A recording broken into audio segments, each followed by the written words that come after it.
Doctor José Félix Laforí, presidente de Fedegan, muy buenos días. Muy buenos días, doctor Fernando, y muy buenos días a la mesa de trabajo y, por supuesto, a quienes diariamente escuchan La Hora de la Verdad. Bueno, doctor Laforí, usted es miembro del Consejo Gremial representando a Fedegan y hemos visto con mucha extrañeza que el Consejo Gremial respalda estos acuerdos, lo que quiere decir que los ganaderos están de acuerdo con que los fusilen. Eso no lo podemos entender. No, me sorprendió además la cara sonriente de la doctora Córdoba en el tiempo, que hace grandes esfuerzos por instrumentalizar todos aquellos actores que realmente permiten meter en el mismo saco posturas que son absolutamente diversas y en algunos casos, como el caso de Fedegan, que está claramente y ha estado claramente en contra de buena parte de los temas negociados en La Habana. Y ahí lo dice de manera textual. Yo ayer tuve la oportunidad de dirigir una carta al presidente del Consejo Gremial, al doctor Santiago Montenegro, advirtiéndole esa usurpación absolutamente indebida de la señora Córdoba, tratando de sostener una tesis que no tiene ningún fundamento, en que el Consejo Gremial avala una carta pues llena de todo tipo de lisonjas al presidente Santos. Por supuesto que Fedegan no solamente no avala esa postura, sino que al mismo tiempo, a partir de este momento, como se lo notifiqué claramente al doctor Santiago Montenegro, por quien tengo gran aprecio, ese es un hombre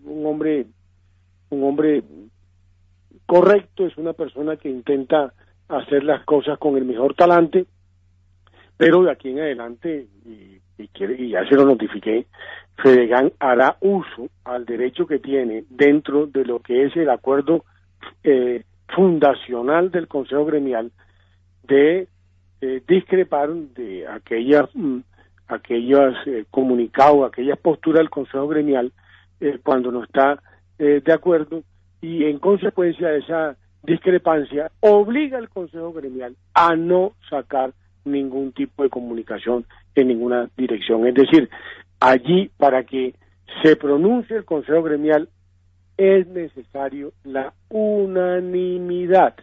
Y en consecuencia, si el Consejo Gremial querrá hacer un pronunciamiento sobre estos temas, salvo que haga un párrafo en el que de manera expresa diga que Fedegan no está de acuerdo, ¿no?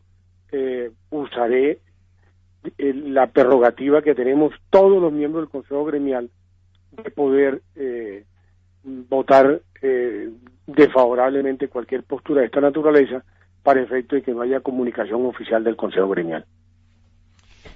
Bueno, doctor Laforí, es que si uno lee todo el capítulo de reforma agraria que está en el acuerdo con las FARC, llega a la conclusión de que ese es un montaje perfectamente marxista-leninista, que empieza por la expropiación de 3 millones de hectáreas sobre 5 millones de hectáreas que tiene el país en tierras, y después por la formalización de 7, que ya nos imaginamos que las 7 que se van a formalizar son todas de propietarios ganaderos, para crear las comunidades, las empresas familiares y comunitarias, que son la garantía del régimen marxista en el campo colombiano. Eso es lo que está dicho, eso no nos lo estamos inventando.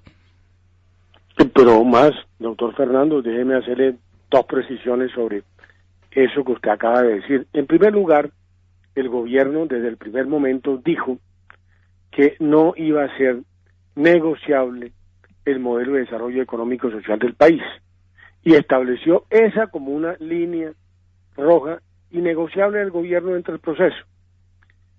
Y la primera sorpresa que tuvimos todos aquellos que tenemos interés en el sector rural es que al parecer el campo o no pertenece al modelo de desarrollo económico, o es, como lo dijo Santos de manera despectiva, ¿no?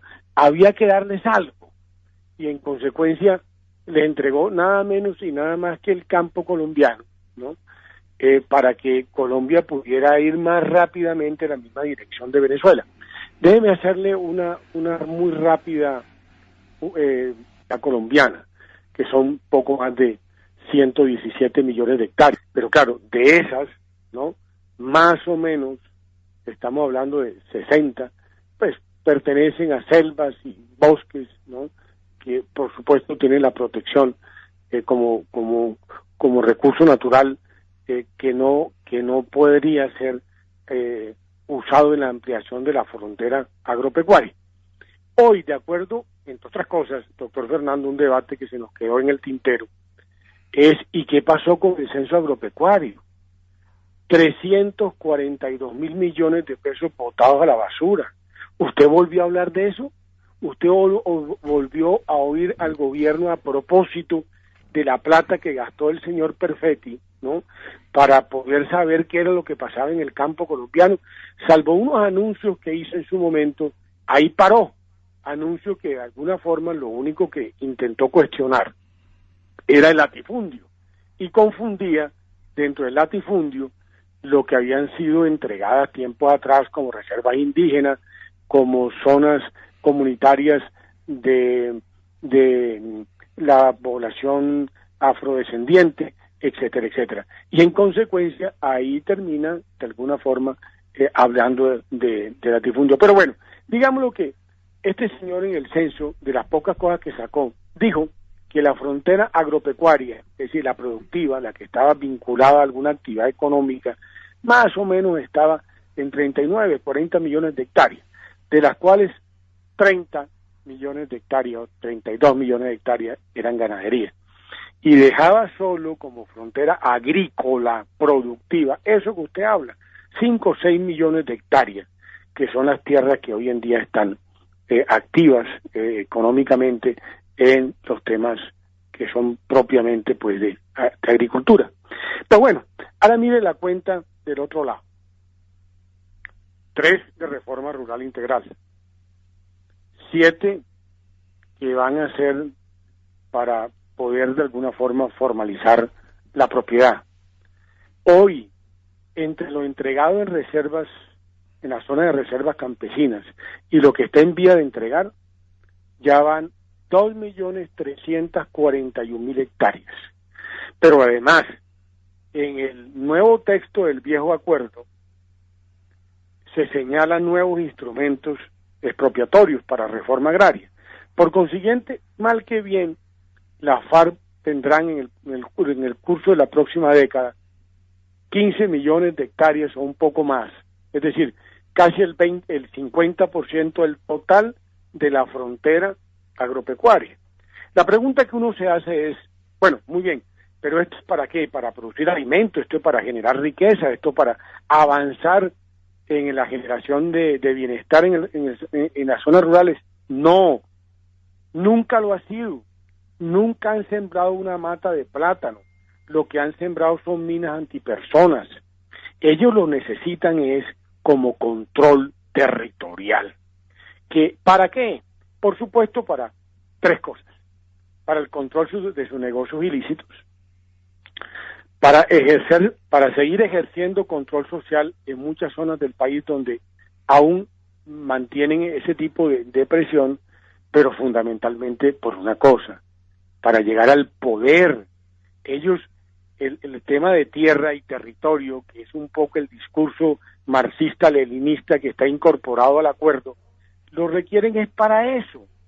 Y a mí es lo que a mí me molesta o señalo o cuestiono de todo este proceso de los amigos que tuvieron la representación de la mayoría de los colombianos que derrotamos un mal acuerdo, un acuerdo que lo que buscaba era que claudicara el Estado colombiano.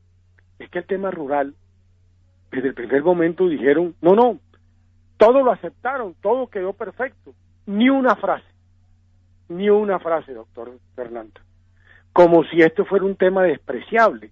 Claro, por supuesto, hay unos temas de elegibilidad, unos temas de impunidad, unos temas de la conexidad del narcotráfico con los delitos políticos, pero por favor, se están olvidando de 12, 14 millones de colombianos que no queremos el yugo, ¿no?, de la FARC para que ejerzan control territorial en lo que hasta ahora venía nuevamente teniendo otra oportunidad para hacer no un escenario de violencia, sino un escenario de construcción de riqueza, gracias a la política de seguridad democrática del presidente Uribe. Entonces volvimos otra vez a lo mismo, pero además, y un último punto, doctor Fernando, que me parece que va un poco con el apunte que usted hacía esta mañana temprano sobre el tema de Cotelco. En el Cesar había un patriarca, un personaje muy querido, que se llamaba Amador Ovalle. Amador Ovalle, él logró acuñar una palabra, inserio, es que la gente es sinceria. El Estado colombiano o el establecimiento colombiano es sincerio. Hace 10 años, 12 años, la discusión era los tratados de libre comercio. Nos metieron a competir, a globalizarnos, a generar economías de escala, a tratar de ver cómo la producción de leche, de carne o de hortaliza o de lo que usted quiera en el sector rural iba a competir abiertamente con países como la Unión Europea o con los Estados Unidos y tal, que además tienen grandes subsidios. Y hoy, entonces lo que traen a colación es lo que usted llama el minifundio, la agricultura familiar, la familia empresa, ¿no? Es decir, creyendo que esos modelos pueden ser absolutamente copiables, como los copiaron durante todo lo que fue la revolución comunista europea, y con un fracaso monumental, como fracasó, entre otras cosas, Venezuela, como han fracasado todos los países que abortaron el modelo. Yo creo que en alguna oportunidad con usted recreaba una de las últimas giras técnicas internacionales que hizo Fedegan, cuando fuimos a la zona comunista de Alemania, ¿no? En la zona comunista de Alemania, que anteriormente, por supuesto, eran unidades productivas familiares, que después de la caída del muro de Berlín, terminaron en cooperativas. Hoy son sociedades, y donde antes eran, como el caso de una empresa que fuimos cerca de Bremen, donde antes eran 1.700 familias vinculadas a estas unidades de explotación, hoy son 16 socios, ¿no?, que explotan ganadería de leche a través de sistemas altamente sofisticados, que ni siquiera en los Estados Unidos lo hay. Estamos hablando de la ex Alemania comunista, en donde una persona, óigame bien, una persona que no tiene que levantarse a las 3 de la mañana, ordeña hatos de 1.200 animales al día, ¿no?, sin tener que ensuciarse las manos, porque lo controla a través de 7 robots vinculados al proceso. Entonces uno se pregunta, hombre, ¿en qué mundo andamos? Seamos serios, hombre, por favor. Si nos metieron en el tema de los TLCs y ahora nos están metiendo en esa visión minifundista, además con una carga de comunitarismo en la toma de decisiones en la base de la ruralidad colombiana tan complicada, por favor, digámonos para dónde vamos, qué vamos a hacer aquellos que tenemos todavía puesta la mirada en el sector rural. Por consiguiente, me duelo y señalo que quienes tenían la vocería de las mayorías que ganaron contra toda expectativa por el exceso de instrumentos que tenía el gobierno para aplastarnos en el plebiscito, ¿no?, se olvidaron de una frasecita a propósito de los temas del campo. Siempre dijimos en la hora de la verdad que ese capítulo sobraba en el acuerdo. No estábamos en desacuerdo con esta o con aquella frase, que estamos en desacuerdo con todas. Es que el capítulo no tenía por qué formar parte del acuerdo, como no tenía por qué formar parte del acuerdo el tema de la lucha contra las drogas, ni tenía por qué formar parte del acuerdo el capítulo destinado a la lucha contra los denominados paramilitares, es decir, contra el presidente Uribe Vélez y contra todos sus amigos. Si lo que se quería era un acuerdo de paz, a lo que se han debido limitar es a la manera cómo se iban a entregar las armas, cómo se les iba a respetar la vida, cómo iban a pagar las penas privativas de la libertad que tienen que pagar los autores de delitos de lesa humanidad, como se les iba a dar amnistía e indulto a los guerrilleros ignaros, que a los que se les va a dar una oportunidad en la sociedad y se les va a dar amnistía plena porque la Fiscalía ni siquiera sabe de su existencia.